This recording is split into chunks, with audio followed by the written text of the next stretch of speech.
Akhirnya Ahok turun gunung. Ahok lawan keputusan Erik pindahkan depo, kekeh gusur warga. Lahan ilegal harusnya warga yang pindah. Saya bilang minta dia data yang jelas. Pak Anies tim sesnya itu datanglah ke Barcode, minta ke Bapeda semua data open data ada. Kasihan kalau sampai ngomong sesuatu, janji sesuatu yang tidak ngerti masalah, itu aja. Lalu kami juga sudah merapatkan bahwa kilang akan kita pindah ke tanah Pemelindo. Ya, kilang akan pindah ke tanah Pemelindo. Nah, kita sudah koordinasi dengan Pelindo, itu lahannya akan siap dibangun akhir 2024. Pembangunan memerlukan waktu 2 sampai 2,5 tahun. Artinya masih ada waktu kurang lebih 3,5 tahun. Nah, karena itu kami memastikan dan kami menginginkan dukungan daripada pemerintah daerah dan masyarakat, karena ini bagian perlindungan masyarakat yang didorong oleh Presiden dan kami juga meyakini ini hal yang penting. Maka kita akan membuat buffer zone atau wilayah aman di sekitar kilang-kilang Pertamina, tidak hanya tentu di Pelumpang, tapi ada di Balongan ataupun di Semarang. Tetapi khususnya yang di Pelumpang kurang lebih jaraknya 50 meter dari tentu pagar. Dilansir dari laman merdeka.com, Komisaris Utama Pertamina, Basuki Cahayapurnama, belum berkomentar soal kebakaran di depo Pertamina Pelumpang Koja, Jakarta Utara. Data sementara, 18 orang meninggal akibat insiden tersebut. Merdeka.com telah mencoba mengontak nomor ponsel Ahok, namun tak ada jawaban. Hingga hari ketiga kebakaran, mantan Gubernur DKI Jakarta tersebut belum juga memberikan komentar. Begitu juga di media sosial resmi miliknya. Ahok yang kini berkiprah di PDIP tak menuliskan status apapun tentang kebakaran tersebut. Pada era kepemimpinannya, Ahok pernah ingin memindahkan warga Tanah Merah yang bersebelahan langsung dengan depo Pertamina Pelumpang. Salah satu korban paling parah dari insiden tersebut adalah warga Tanah Merah. Anggota Komisi 6 DPR dari fraksi PDIP, Didiafri Sitorus mengungkapkan, masa Gubernur Ahok sebenarnya sudah menyiapkan rusun sebagai tempat tinggal baru bagi warga yang bermukim di lokasi depo Pertamina Pelumpang. Dedi berkata, tetapi sayangnya warga terus menolak hingga akhirnya tidak pernah tercapai kesepakatan. Upaya merelokasi warga oleh Pemprov Jakarta mendapat perlawanan keras dari warga permukiman sekitar TBBM tersebut hingga akhirnya dihentikan. Ahok bahkan pernah menyentil janji politik Anies kepada warga Tanah Merah. Ia ini mengatakan, permasalahan di Tanah Merah bukan perkara mudah mengingat tanah tersebut milik PT Pertamina Persero, sehingga tak dapat serta-merta berpindah tangan kepada warga yang menduduki tanah negara itu. Ia berkata, biasanya calon ini kan saya bilang dia nggak kuasai data. Saya bilang Pak Anies tim suksesnya minta saja data sama kita. Kita kan open data. Mantan Bupati Belitung Timur ini mengingatkan jangan sampai data yang diterima oleh mantan Rektor Paramadina ini keliru. Sebab apabila data yang digunakan keliru, maka janji politik yang telah terucap sulit untuk dapat direalisasikan. Ahok berkata, jangan sampai karena datanya dibohongi dari tim ses atau bukan dibohongilah. Karena datanya tidak benar akhirnya menyampaikan sesuatu, melakukan yang merugikan dan mempermalukan diri sendiri akhirnya. Ahok mengungkapkan tidak dapat menjelaskan permasalahan apa yang ada di Tanah Merah tersebut. Namun ia mengharapkan Anies dan tim suksesnya untuk datang ke Bapeda meminta data. Kata Ahok, Pak Anies tim sesnya itu datanglah ke Balai Kota, minta ke Bapeda semuanya. Semua open data, semua ada. Kasihan kalau sampai ngomong sesuatu janji, sesuatu yang tidak dimengerti bisa jadi masalah. Sengketa lahan di Tanah Merah bukan hal baru, sudah menjadi sorotan sejak puluhan tahun lalu. Bahkan Joko Widodo juga pernah berkunjung sebelum menjadi Gubernur Jakarta pada 2012 silam. Usai terpilih menjadi Gubernur Jakarta, Jokowi menepati janjinya, tepatnya pada 13 Maret 2013, KTP untuk 1.665 jiwa dan 715 KK dikeluarkan bagi warga di wilayah sana. Bukan cuma Jokowi, mantan Gubernur DKI Jakarta Anies juga pernah menebar janji politik kepada warga Tanah Merah. Anies pernah berdialog dengan warga Tanah Merah, Rawabadak, Koja, Jakarta Utara sebelum jadi gubernur. Ia menyodorkan kontrak politik dari warga apabila sukses memenangkan Pilgub Jakarta pada 15 Februari 2017.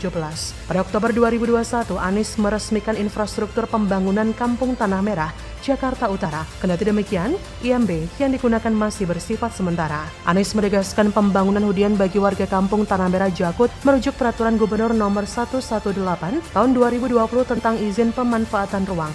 Anies menjelaskan IMB sementara sebagai jalan tengah agar warga setempat mendapat hak dasar mereka, yaitu air dan listrik.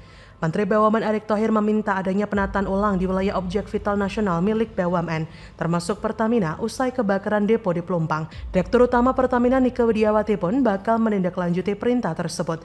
Nike berujar pihaknya akan melakukan penataan ulang di setiap aset vital milik Pertamina. Langkah ini diambil setelah dilakukan identifikasi di setiap titik asetnya. Tujuan penataan ini, kata dia, untuk memastikan operasional Pertamina bisa aman, serta memastikan juga keamanan dari aktivitas yang dilakukan masyarakat di sekitar Opfitnas milik Pertamina. Pasca kejadian ini, Nike mengaku akan langsung melakukan evaluasi. Jadi bagaimana menurut Anda?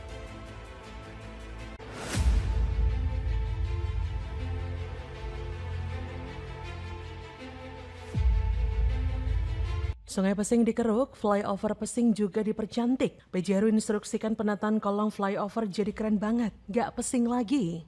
Hari ini saya minta Sudin Taman cari lokasi untuk mana yang menjadi unggulannya Sudin. Dua aja. Jadi hari ini tugasnya kepada Pak Asbang sampaikan nanti ke Sudin. Dua aja titik lokasi mana aja. Mau yang tadinya bagus menjadi bagus banget, mau yang tadi biasa-biasa saja dirapikan, silakan nanti kita lihat. Harapan kami tempat yang tadinya terlihat kumuh dan kurang baik, kedepannya bisa terlihat lebih baik lagi dan juga bisa tertata dengan baik. Dan tentu saja ini perlu peran serta dari seluruh pihak, tidak saja dari pihak kelurahan, tapi juga dari pihak sudin-sudin terkait dan masyarakat untuk bisa membantu menjaga dan merawat tempat ini. Kalau tidak ditata, khawatir nanti pihak-pihak lain yang tidak berkepentingan masuk, manfaatkan dengan yang tidak baik, semak belukar dan sebagainya. Kota kita harus tata dengan rapi, dengan baik, kita hijaukan, dan ada pembatasan-pembatasan dalam MOU tadi. Ya, bersama KKDM dan juga Jasa Tirta dan Pemprov DKI. Pemprov DKI diwakilkan oleh Wali Kota, tapi atas nama Pemprov DKI Jakarta. Untuk apa? Untuk menata area-area yang selam, yang kumuh, yang mungkin rumputnya juga tinggi.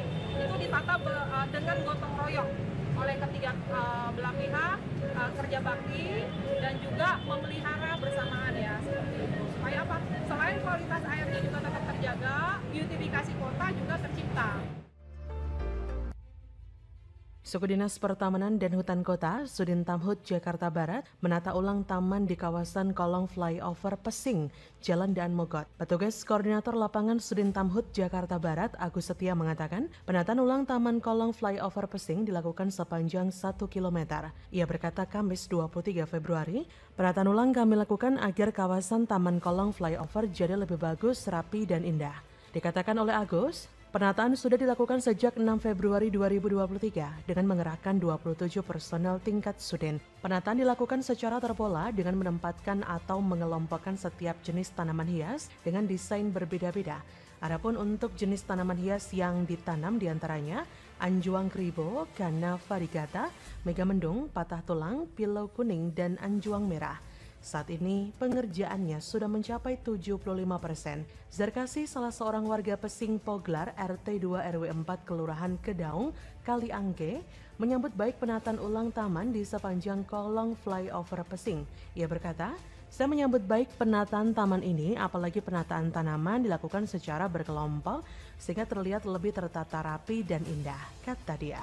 Penataan kawasan memang jadi salah satu program yang digencarkan PJ Heru di Jakarta. Beberapa waktu lalu pun PJ Heru mengapresiasi 17 kelurahan yang berupaya mewujudkan penataan kawasan hijau. Apresiasi dilakukan dengan pemberian piagam penghargaan, kata PJ Heru kepada para lurah di Balai Kota 25 Januari silam, penataan kawasan terbaik tingkat kelurahan tahun 2023. Nah, upaya penataan tersebut tengah digencarkan Pemprov Jakarta sebagai upaya penghijauan kawasan dengan memanfaatkan lahan yang tersedia, khususnya aset milik pemerintah. PJ Gubernur Heru mengungkapkan pemberian penghargaan ini bukanlah akhir dari sebuah upaya, namun merupakan babak baru dalam mempertahankan kinerja dengan merawat penataan kawasan hijau tersebut. Selain itu, PJ Heru juga menegaskan penataan kawasan ini harus dilakukan secara bersinergi antar perangkat daerah. PJ Heru turut menambahkan ia akan terus memonitor seluruh wilayah administratif untuk memastikan perawatan kawasan hijau terus dilakukan. Dalam hal ini, PJ Gubernur Heru menginstruksikan setiap lurah dan camat untuk selalu bersinergi agar segala potensi lahan yang bisa dilakukan penghijauan bisa direalisasikan. Di samping itu, PJ Heru juga meminta masing-masing suku dinas pertamanan dan hutan kota di 6 wilayah administratif untuk mencari 2 lokasi untuk ditata ulang sebagai kawasan hijau, sebab kawasan hijau tersebut juga bisa dimanfaatkan oleh masyarakat sebagai lahan untuk memberdayakan ketahanan pangan. Kegiatan penataan kawasan terus digencarkan, seperti contoh pada 16 Februari lalu di kolong Jalan Layang Pluit Barat Raya, Pluit, Penjaringan, Jakarta Utara, juga ditata dengan ditanami beragam jenis tanaman hias dan produktif. Lurah Pluit Sumarno mengatakan kondisi kolong jalan layang ini sebelumnya tidak terawat dan dijadikan parkir liar. Karena itulah kolong jalan layang tersebut diputuskan untuk menjadi lokasi penataan kawasan. Ia berkata, kolong itu tadinya banyak puing bangunan dan rumput, sekarang kita hijaukan. Yang menjelaskan penataan kolong jalan layang tersebut dikerjakan sepanjang 550 meter dengan luas 5 meter. Hingga kini sudah ada 600 tanaman mulai dari telo-telo, bougainville, greenville, belimbing, sirsak, dan mangga yang ditanam di lokasi. Sumarno menghimbau warga untuk ikut membantu 5 personel PPSU yang setiap hari ditugaskan untuk merawat tanaman di kolong jalan layang ini. Rahya, warga sekitar mengaku cukup senang dengan adanya penataan kolong jalan layang atau flyover ini. Apalagi hampir setiap hari dirinya kerap duduk santai di lokasi. Ia berkata, sekarang jadi hijau, rapi, banyak tanaman cantik dan enak dipandang. Bahkan saya suka foto-foto tanamannya. Jadi bagaimana menurut Anda?